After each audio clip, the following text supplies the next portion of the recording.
I wasn't researching the 1906 earthquake when I found the IEEE report. I was looking into early electrical infrastructure, the kind of technical documentation that fills engineering journals but never makes it into popular history. Grid modernization projects, underground cable replacements, utility company archive material. But then I came across a 2021 article from IEEE Spectrum titled San Francisco's Secret DC Grid, and I stopped reading everything else, because buried in the middle of the article was a detail that didn't make sense. San Francisco still operates 171 power islands using DC cables from the early 1900s. Not replicas, not modern cables following old routes, the actual original cables. Paper and lead-wrapped electrical cables, over 120 years old, still carrying current. Paper doesn't last 120 years underground. Not in soil with moisture cycles and temperature variation, not with decades of vibration from traffic and construction above, not with seismic activity from one of the most earthquake-prone regions in America. Yet, according to Pacific Gas and electric engineers, these cables are retained in the current system, functioning, operational, integrated into the modern electrical grid serving downtown San Francisco. When I asked PG&E how paper-wrapped cables from the early 1900s could still be functional, the response was brief. The islanding solution safely retained older DC lines by requiring them to carry less current. Safely retained. As if reducing the electrical load explains how paper survives 120 years underground. I started pulling historical records on San Francisco's electrical system. The standard history goes like this. Thomas Edison opened the Pearl Street Generating Station in New York City in September 1882, marking the birth of commercial electricity in America. Other cities followed. San Francisco electrified in the 1880s to 1890s, standard urban development, but when I checked the actual dates, something was wrong. The California Electric Light Company was incorporated on June 30th, 1879. In September 1879, 3 full years before Edison's Pearl Street Station, the company began selling electricity to customers from a central generating plant at 4th and Market Streets in downtown San Francisco. Not an experiment, not a demonstration. Commercial sales. 21 arc lamps powered from a wooden shed with a coal-fired steam boiler and 2 brush dynamos. San Francisco had the first commercial electricity in America 3 years before Edison. And nobody teaches this. I found it mentioned in a 1979 PG&E newsletter celebrating the Centennial of Light, a labor history booklet from 2018, a few academic papers on California's early electrical industry. But ask anyone, including most electrical engineers, who brought commercial electricity to America, and they'll say Edison, Pearl Street, 1882. The San Francisco station isn't in textbooks. It's not in popular histories of electricity. It barely appears in Edison biographies.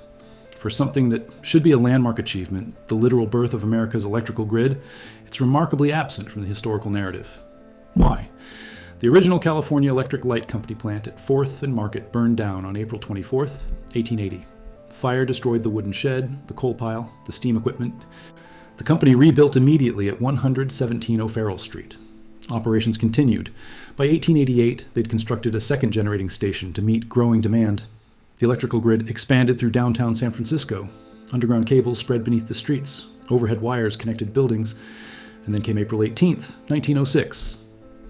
At 5:12 a.m., the San Andreas Fault ruptured. A 7.9 magnitude earthquake shook the Bay Area for 42 seconds. The ground displacement reached 21 feet in some locations, the largest fault movement ever recorded at that time. But it wasn't the earthquake that destroyed San Francisco, it was what came after. Fire broke out across the city, gas mains ruptured, water mains severed.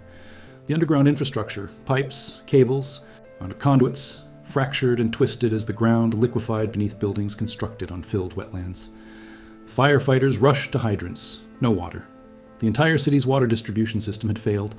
Pipes broken underground where nobody could see them, where nobody could reach them to make repairs while fires raged above, except for one hydrant.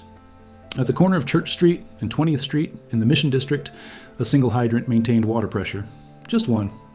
While every other hydrant in San Francisco ran dry, this one, now called the Golden Hydrant, and painted gold every year on April 18th, somehow kept functioning.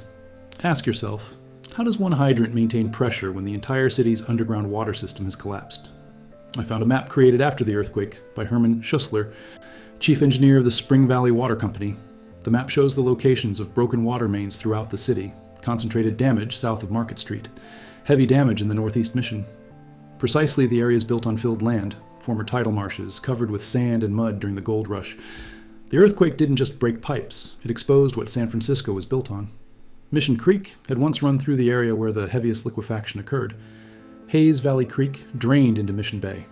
Both waterways were filled in during the 1850s to 1870s as the city expanded, filled, covered, built over. But when the ground shook, the filled land behaved differently than bedrock. Sediment-filled valleys experienced stronger shaking. Areas of reclaimed land, where marsh had been covered with loose fill material, experienced liquefaction. The ground turned to liquid, buildings tilted, foundations collapsed. An underground infrastructure, whatever was down there, was exposed. There are photographs from 1906 showing Victorian houses at Howard and 17th Streets tilted at impossible angles. Buildings that had been standing level the day before now leaning like they'd been built on sand. Because they had been. But here's what the photographs don't show. What was underneath the sand and fill before the earthquake liquefied the ground. The fires burned for 3 days, when they finally stopped. Not from firefighting efforts, but from lack of remaining fuel. 80% of San Francisco's buildings were destroyed. 28,000 structures gone. The entire financial district. Most of downtown. 4 square miles of the city reduced to ash and rubble. Contemporary accounts describe the devastation as total. The city would need to be rebuilt from scratch. But then something remarkable happened. Reconstruction began immediately, not months later, not after surveys and planning, immediately. And within 9 years, San Francisco had rebuilt itself. Not just repaired, rebuilt, bigger than before, more buildings, more infrastructure, an entirely modern city rising from the ruins. By 1915, San Francisco hosted the Panama Pacific International Exposition, a world's fair celebrating the completion of the Panama Canal and, unofficially, the city's recovery. 635 acres of fairgrounds, 19 million visitors. The Jewel City, a demonstration of American resilience and engineering prowess. 9 years from total destruction to hosting the world. Think about that timeline. Modern construction projects, a single office tower, a bridge, a transit line, take longer than 9 years from planning to completion. Permitting alone can take years. Environmental reviews, community input, design iterations, contractor bids. Yet San Francisco rebuilt 80% of a major city in less time than it takes us to build a highway interchange. How? The official explanation is determination and rapid economic growth. The population was motivated, labor was cheap, construction standards were lower than today. All true. Top of. But there's another detail nobody discusses. What the reconstruction crews were building on. In 1913, San Francisco completed the auxiliary water supply system, also called the emergency firefighting water system. Oh, the city had learned from 1906. Never again would fires rage unchecked because water mains failed. The new system would be independent from the main water distribution. High pressure, reliable, 135 miles of pipeline, 2 pumping stations, fireboats, cisterns, bay water intakes, cost $5.2 million. The system was designed to prevent another catastrophe. But when you look at the pipeline routes, something becomes clear. They follow the same corridors as the failed 1906 system, not approximately, not in the general vicinity. The same routes, through the same filled land, over the same former creek beds, in the same areas that experienced the worst liquefaction in 1906. You'd think engineers designing a backup system specifically to avoid the failures of 1906 would choose different routes, go deeper, use more stable ground, avoid the problem areas entirely. Instead, they laid pipes in exactly the same locations where pipes had failed 7 years earlier. Unless those locations weren't chosen in 1913, unless the routes were already established, unless what failed in 1906 and what was replaced in 1913 was infrastructure that had been there long before either system officially existed. I went back to the electrical grid. The California Electric Light Company merged with other companies in the 1890s. By 1905, they'd become part of Pacific Gas and Electric.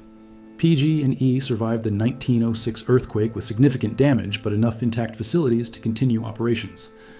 The company's 1906 annual report notes that distribution systems, miles of gas mains, and electric wires were dissevered, cut, severed underground, where the earthquake twisted and broke conduits.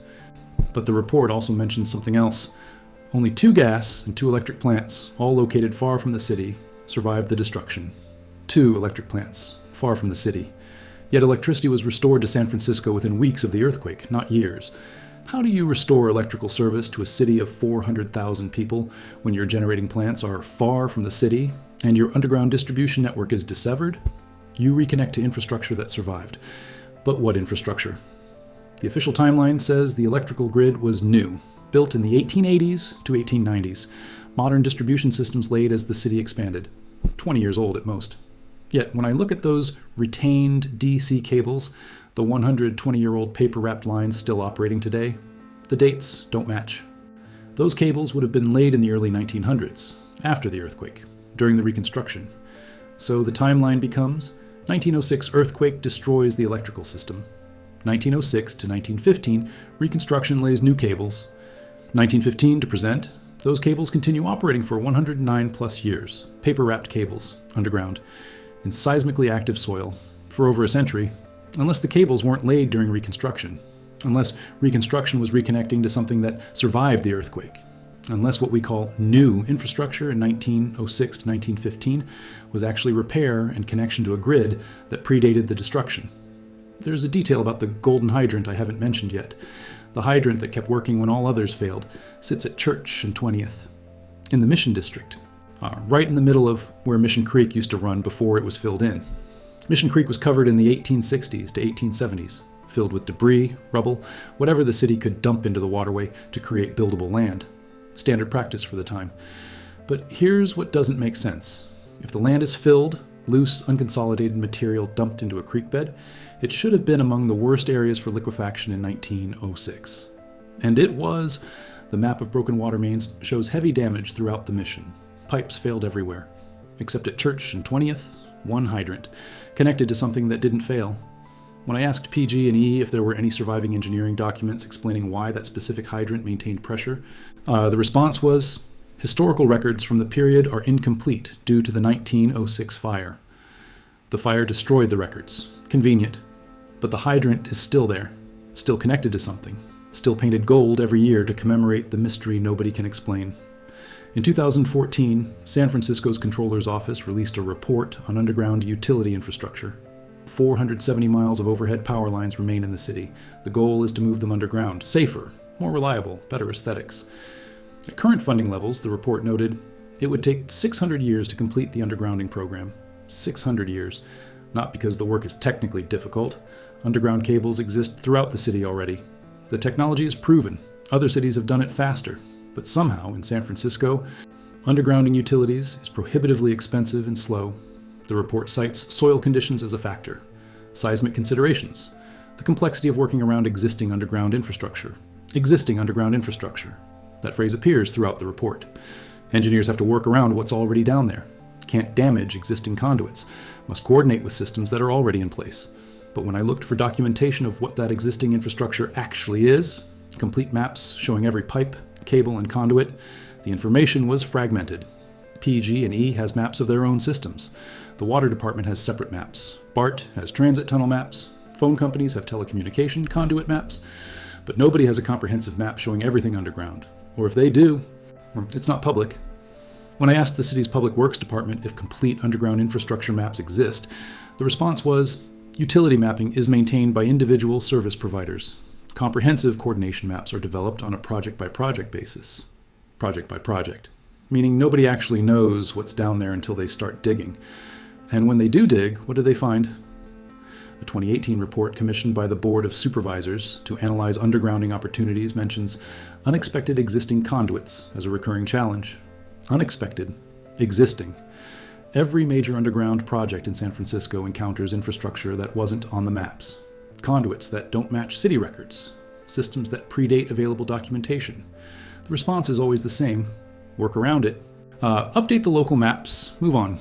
Nobody investigates where the unexpected infrastructure came from. Nobody asks who built it. I found one more document that nobody talks about. In 1952, PG&E commissioned a company history. The book describes the California Electric Light Company's 1879 founding, the early expansion of electrical service, the consolidation of competing utilities. Standard corporate history, but there's a footnote on page 47. It references legacy electrical infrastructure of uncertain origin integrated into the PG&E distribution system during early consolidation efforts. Legacy infrastructure, uncertain origin, integrated into the system. One footnote, one sentence, never elaborated. When I requested access to PG&E's internal engineering records from the 1900s to 1920s to see documentation of this legacy infrastructure, the company's archivist responded, records from that period are incomplete.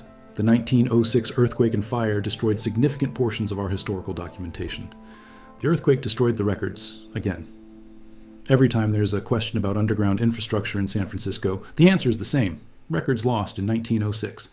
But the infrastructure itself survived. The cables are still there. The conduits still function. The routes are still in use. We just don't have documentation of where they came from. Now consider the timeline we're asked to believe.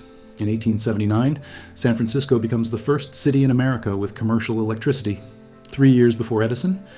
This achievement is barely mentioned in historical records. By 1906, the electrical grid is established throughout the city. The earthquake destroys most of it. Or does it? Records are destroyed, but enough infrastructure survives to restore power quickly. 1906 to 1915. San Francisco rebuilds 80% of the city in 9 years. New electrical cables are laid, except the cables still operating today are from the early 1900s. Paper-wrapped, underground, still functional 120 plus years later. 1913. New water system laid following the exact routes that failed in 1906. 1906 to present. One hydrant maintains pressure when all others fail. Nobody can explain why. Today, underground infrastructure projects consistently encounter unexpected existing conduits, not shown on any maps. And any documentation that would explain these contradictions was destroyed in the 1906 fire. Not coincidence, not random gaps in record keeping. Pattern. Ask yourself this. If San Francisco had America's first commercial electricity in 1879, why is that fact absent from educational curricula and popular histories? If paper-wrapped electrical cables can't survive more than 120 years underground in seismically active soil, how are they still operational today? If the 1906 earthquake destroyed the underground infrastructure, why was the 1913 water system laid on the exact same routes? If the golden hydrant's continued function during the earthquake has a simple explanation, why can't engineers explain it? If modern underground infrastructure projects keep finding conduits not shown on maps, where did those conduits come from? And if the answer is records were destroyed in 1906, why does that excuse apply to every question about San Francisco's underground? Unless the answer to all these questions is the same. Unless San Francisco's electrical grid didn't begin in 1879. Unless what the California Electric Light Company did in 1879 was connect to something already there. Unless the 1906 earthquake didn't destroy the underground, it exposed it. Unless the golden hydrant worked because it was connected to infrastructure that predated the official water system. Unless the 9-year reconstruction was so fast because workers were reconnecting to routes and conduits that had survived. Unless those 120-year-old cables are still working because they're not 120 years old. Unless San Francisco's underground was built long before we admit it was. The 171 power islands documented by IEEE in 2021 are real. You can see them if you know where to look. DC power distribution boxes in south of Market. Underground equipment rooms, serving 7 to 10 customers each. Rectifiers converting AC to DC specifically to keep these old systems operational. The cables are real, paper and lead wrapped. Early 1900s design, still carrying current. PG&E engineers will tell you it's a legacy system. They'll explain the islanding solution, how reducing current load extends cable life, but they won't explain how paper survives 120 years underground. They won't show you the comprehensive maps of what's down there. They won't discuss the legacy infrastructure of uncertain origin mentioned in that 1952 company history. Because the moment they start investigating where it actually came from, the official timeline stops making sense. I kept one document for my research, an 1888 map showing the California Electric Light Company's distribution network through downtown San Francisco. The map shows underground conduits, cable routes, distribution points, all dated to the 1880s expansion. But when I overlay this 1888 map on a modern PG&E distribution map, something becomes clear. The routes match. Not approximately. Exactly. The same corridors, the same distribution points, the same underground paths, as if whoever laid cables in the 1880s already knew where a grid would need to run 140 years later, or as if both systems, 1880s and modern, were built on top of routes established long before either one officially existed. The Panama Pacific International Exposition opened on February 20th, 1915. San Francisco's resurrection from the 1906 disaster was complete. The Jewel City sparkled with electric lights. The Tower of Jewels, covered in 100,000 pieces of cut glass, was illuminated by thousands of electric lights, powered by the rebuilt grid. A triumph of American engineering. 9 years from destruction to celebration. The fair's official guide described the electrical illumination as absolutely unique and unequaled. They weren't wrong, but what made it unique wasn't modern innovation. It was the speed. The impossible speed of rebuilding an entire city's electrical infrastructure in less time than it takes most cities to plan a single project. Unless they weren't building, unless they were reconnecting, unless the fair's brilliant electrical display was powered by a grid that had been there all along, waiting beneath the ruins, surviving the earthquake that destroyed the city above.